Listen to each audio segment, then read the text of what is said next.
السلام علیکم، welcome to little life. آج کا موضوع ہے خونی حرم۔ میرا نام ابرار ہے اور میرا تعلق لاہور سے ہے۔ میرے پاپا امپورٹ ایکسپورٹ کا بزنس کرتے تھے۔ ان کا بزنس دنیا کے مختلف ممالک میں پھیلا ہوا تھا اور وہ بزنس کے سلسلے مختلف ممالک میں آتے جاتے رہتے تھے۔ کئی بار ایسا ہوا تھا کہ وہ بزنس ٹور پر جاتے تھے تو امی مجھے اور میری بہن سارا کو بھی ساتھ لے جاتے تھے۔ سارا مجھ سے 4 سال چھوٹی تھی اور حال میں ہی BSc کر کے فارغ ہوئی تھی۔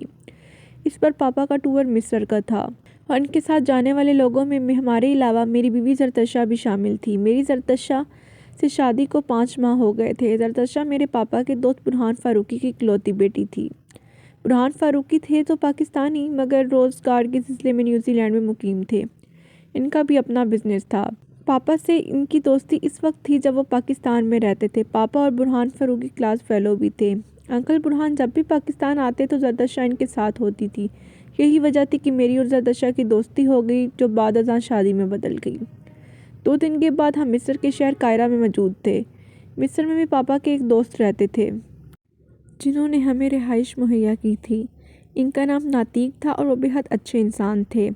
انہوں نے ہمیں مصر میں موجود اہراموں کے بارے میں تفصیل سے بتایا تھا۔ یہی وجہ تھی کہ ہمیں اہرام دیکھنے میں دلچسپی پیدا ہو گئی۔ 2 روز کے بعد میں، زرتشہ اور سارا جیپ میں سوار ہو کر اہرام دیکھنے کے لیے نکل پڑے۔ چونکہ قاہرہ شہر کو دنیا کا سب سے زیادہ بڑا بازاروں کا شہر کہا جاتا ہے، اس لیے ہم نے غور کیا کہ ہر چوک سے کئی بازار نکل رہے تھے۔ انکل ناتیق نے اپنے ایک ملازم کو گائیڈ کے طور پر ہمارے ساتھ روانہ کر دیا تھا تاکہ ہمیں اہراموں تک پہنچنے میں کسی قسم کی دشواری نہ ہو۔ اس ملازم کا نام پتانو تھا۔ اس کی رنگت سفید تھی اور وہ 40 سال کے لگ بھگ تھا۔ چونکہ فرعین اور اہراموں کی سرزمین کو دیکھنے کے لیے دنیا بھر سے سیاح آتے تھے، اس لیے کسی نے ہمیں اجنبی سمجھ کر غور نہیں کیا، کیونکہ ایک اندازے کے مطابق دنیا بھر سے ہر سال 70 لاکھ سیاح مصر کی پراسرار زمین کا رخ کرتے ہیں۔ جیپ کی ڈرائیونگ سیٹ پر پتانو بیٹھا تھا جبکہ سائیڈ سیٹ پر میں اور پچھلی سیٹوں پر زرتشہ اور سارا بیٹھی ہوئی تھیں۔ کھانے پینے کا سامان بھی ہمارے پاس وافر مقدار میں موجود تھا تاکہ ہمیں کسی قسم کی تنگی نہ ہو۔ پتانو ہم کہاں جا رہے ہیں؟ میں نے پتانو سے مخاطب ہو کر کہا۔ ہم فرعون اخناتون کے اہرام کی طرف جا رہے ہیں۔ کیا آپ نے فرعون اخناتون کا نام سنا ہے؟ پتانو نے جواب دیتے ہوئے کہا تو میں نے اس بات میں سر ہلا دیا۔ میں نے تاریخ کی ایک کتاب فرعون اخناتون کے بارے میں پڑھا تھا کہ وہ واحد فرعون تھا جو نیک دل تھا اور اس نے کہا تھا کہ کوئی ایسی عظیم ہستی ہے جو اس کائنات کو چلا رہی ہے۔ ایک لحاظ سے وہ وحدانیت کا قائل ہو چکا تھا اور اس کی نیک دل اور حسین ترین بیوی ملکہ نفریتی ہر نیک کام میں اس کا ساتھ دیتی تھی، لیکن اس نیک دل فرعون کو زیادہ دیر حکومت کرنے کا موقع نہیں ملا تھا۔ اس کے داماد توتخ آمن نے اس کا تخت الٹ دیا تھا اور خود حکومت کی تھی۔ میں نے کہا تو پتانو نے اس بات میں سر ہلا دیا۔ آپ تو فرعون اخناتون کے بارے میں کافی معلومات رکھتے ہیں، پتانو نے مسکراتے ہوئے کہا۔ دراصل مجھے تاریخ سے بھی لگاؤ ہے۔ پھر تو آپ یہ بھی جانتے ہوں گے کہ جب فرعون اخناتون کے داماد نے اس کا تختہ الٹا تھا تو اس وقت توتخ آمن کی عمر 24 سال تھی اور فرعون کو توتخ آمن کو مصری تاریخ میں یہ اعزاز حاصل ہے کہ اس کے دور میں مصر نے بہت ترقی کی تھی اور بے شمار تاریخی عمارتوں اور دیگر تاریخی ورثے فرعون کو توتخ آمن کے دور میں ہوئی تھی۔ جہاں تک فرعون اخناتون اور اس کی بیوی نفریتی کی ہے تو مصری لوگ آج بھی ان کو یاد کرتے ہیں، اسی لیے تو بعض مصری ٹکٹوں پر آج بھی ملکہ نفرینی کی تصویر لگی ہوتی ہے۔ پتانو نے میری معلومات میں مزید اضافہ کرتے ہوئے کہا تو میں حیران رہ گیا۔ میں نے یہ بھی پڑھا تھا کہ قدیم مصر میں جادوگری کو عروج بھی حاصل تھا۔ میں نے دلچسپی لیتے ہوئے کہا ہاں، قدیم مصر میں جادوگری کو عروج حاصل تھا اور بڑے بڑے کاہن اور ساحر فرعونوں کے خاص ساتھی ہوتے تھے، اور جہاں تک تاریخ مصری دریائے نیل کی بات ہے تو یہ دریا اپنے اندر بے شمار محبت اور نفرت، امن اور جنگ کی تاریخ سمیٹے ہوئے ہے۔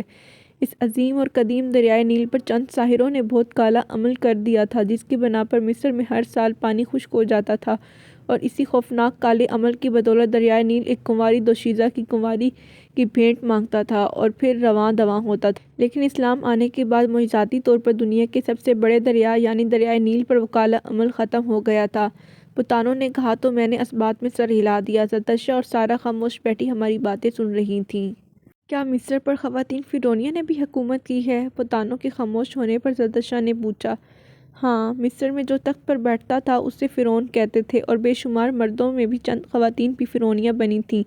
ویسے تو مصر میں معاشی طور پر خواتین کو معزز مقام حاصل تھا اور وہ اعلیٰ عہدوں پر بھی فائز تھیں، اور جائیداد کی مالک بھی بن سکتی تھی، تاہم مصری خواتین کو بحیثیت حکمران پسند نہیں کرتے تھے، لیکن پھر بھی چند خواتین مصر کے تخت پر فرعونیہ بنی تھیں، جیسا کہ پہلے خاندان کی مرنت، چھٹے خاندان کی نیتوکریس اور 12ویں خاندان کی سوبی خنفیرو اور 18ویں خاندان کی سب سے طاقتور فرعونیہ ہتشپسوت 24 سال تک فرعونیہ رہیں اور اپنے دور میں بے شمار محلات، مبادات اور دیگر یادگار آثار سے بنوائے۔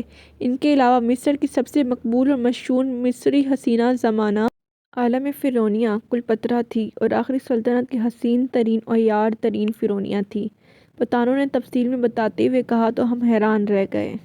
کچھ دیر بعد ہماری جیپ دریائے نیل کے کنارے پہنچ کر آگے بڑھتی رہی اور آدھے گھنٹے بعد ہمیں ایک قدیم حرم کے آثار نظر آیا، جو حیرت انگیز طور پر بہت قدیم ہونے کے باوجود کافی حد تک درست حالت میں تھا۔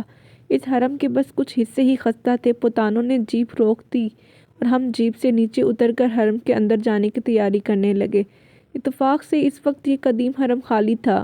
حرم کی دیواروں پر ایک معصوم صورت فرعون اور اس کی حسین ترین بیوی کی تصویر بنی ہوئی تھی، اور حیرت انگیز طور پر زمانے کی گردش ایام گزرنے کے بعد وہ تصویر ایسی دلکش اور جاندار تھی کہ جیسے کچھ لمحے پہلے ہی بنائے جانے کا گمان ہوتا تھا، اور یہی قدیم مصریوں کا فن تھا۔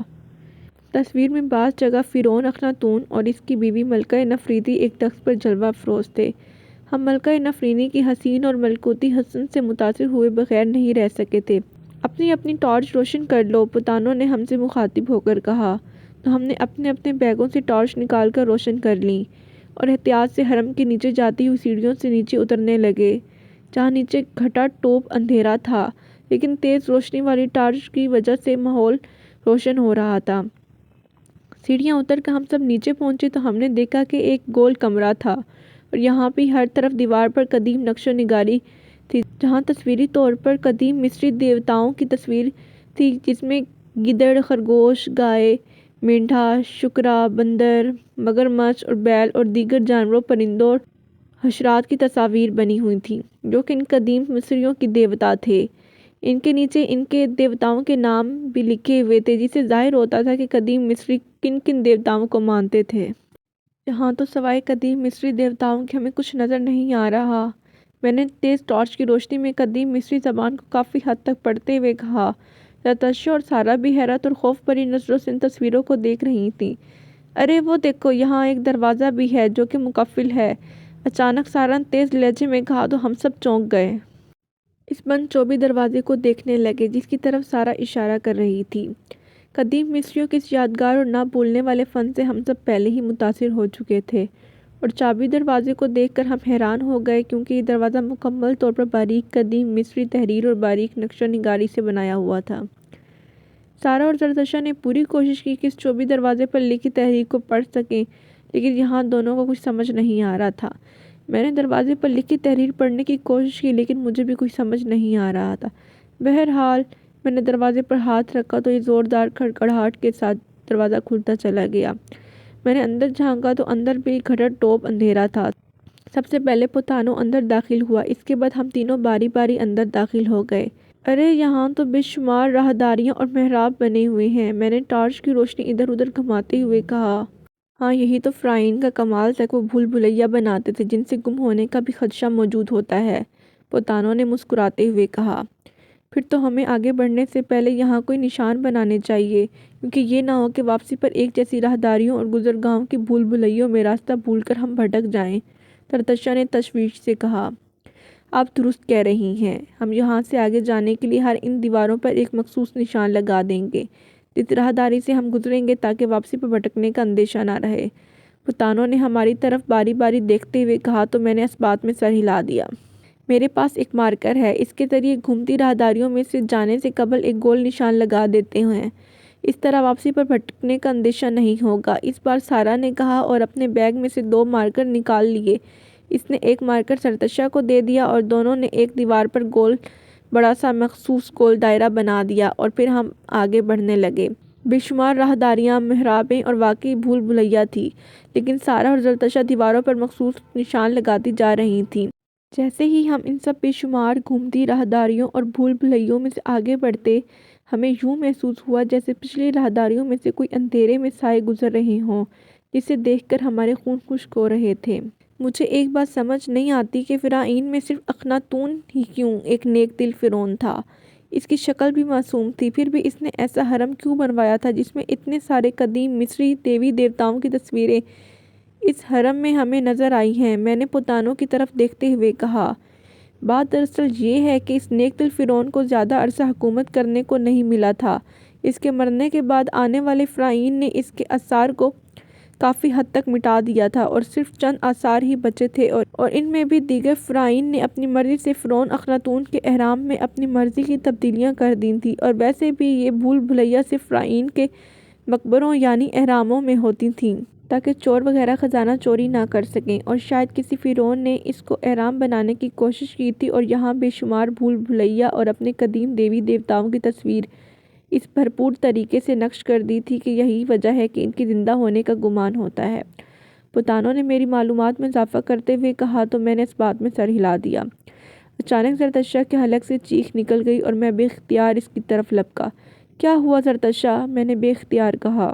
میں اس دیوار میں بنی مگرمچھ کی بڑی اور خوفناک تصویر کے قریب نشان لگا ہی رہی تھی کہ مجھے ایسے لگا جیسے اس خونی نگاہوں کے مگرمچھ نے مجھ پر حملہ کیا ہو۔ زرتشہ نے خوف بھرے لہجے میں کہا۔ اس کی پیشانی پر پسینے کی بوندیں نمودار ہو گئی تھیں۔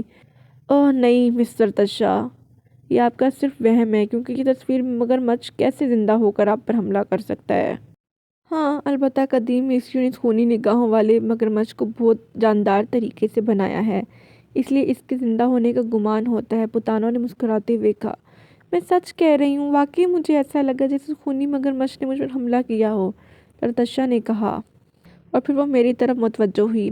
ابرار واپس چلیں، مجھے بے حد ڈر لگ رہا ہے۔ ڈرو نہیں، میں تمہارے ساتھ ہوں، میں نے اسے تسلی دی۔ بھائی جان، مجھے بھی بہت ڈر لگ رہا ہے۔ سارا نے بھی زرتشہ کی ہاں میں ہاں ملائی۔ آپ واپس چلیں۔ میرے وہاں سے جانے کو دل نہیں کر رہا تھا کیونکہ میں تھوڑا ایڈونچرس بھی واقعہ ہوا تھا۔ میں چاہتا تھا کہ میں فرعون اخناتون کے حرم کی ویڈیو فلم بنا کر اپنے ساتھ لے جاؤں تاکہ ہماری یادگار رہے کہ ہم نے فرعون اخناتون کے حرم کی سیر کی تھی، لیکن سارا اور زرتشہ واپس جانے پر بضد تھیں۔ اچھا ٹھیک ہے، چلتے ہیں، میں تھوڑی سی ویڈیو بنا لوں، میں نے کہا اور اپنی پتلون کی جیب سے سیل فون نکال کر وہاں کی ویڈیو بناتے ہی لگا۔ مجھے ویڈیو بناتے ہوئے تھوڑی ہی دیر ہوئی تھی کہ اچانک مجھے سارا کی آواز سنائی دی۔ بھائی جان، پتانو غائب ہے۔ میں نے بے اختیار چونک کر مڑ کر دیکھا تو میں حیران رہ گیا، وہاں پتانو موجود نہیں تھا۔ کیا مطلب؟ پتانو کہاں چلا گیا ہے؟ میں نے حیرت بھرے لہجے میں کہا۔ پتہ نہیں، کیا تم نے اسے باہر جاتے ہوئے نہیں دیکھا؟ نہیں، سارا نے انکار میں سر ہلایا تو میں حیران رہ گیا۔ پھر میں پتانو کو آوازیں دینے لگا، پتانو کہاں ہو تم؟ پتانو نے تو کوئی جواب نہ دیا، البتہ میری آواز وہاں گونج رہی تھی۔ پتانو، کیا تم میری آواز سن رہے ہو؟ میں نے ایک بار پھر پتانو کو آواز دی، لیکن اس بار بھی نتیجہ پہلے جیسا نکلا۔ ابرار، مجھے لگتا ہے اس مگرمچھ نے پتانو کو ہڑپ کر لیا ہے، زرتشہ نے خوف بھرے لہجے میں کہا تو میں اس کی احمقانہ بات پر ہنس پڑا۔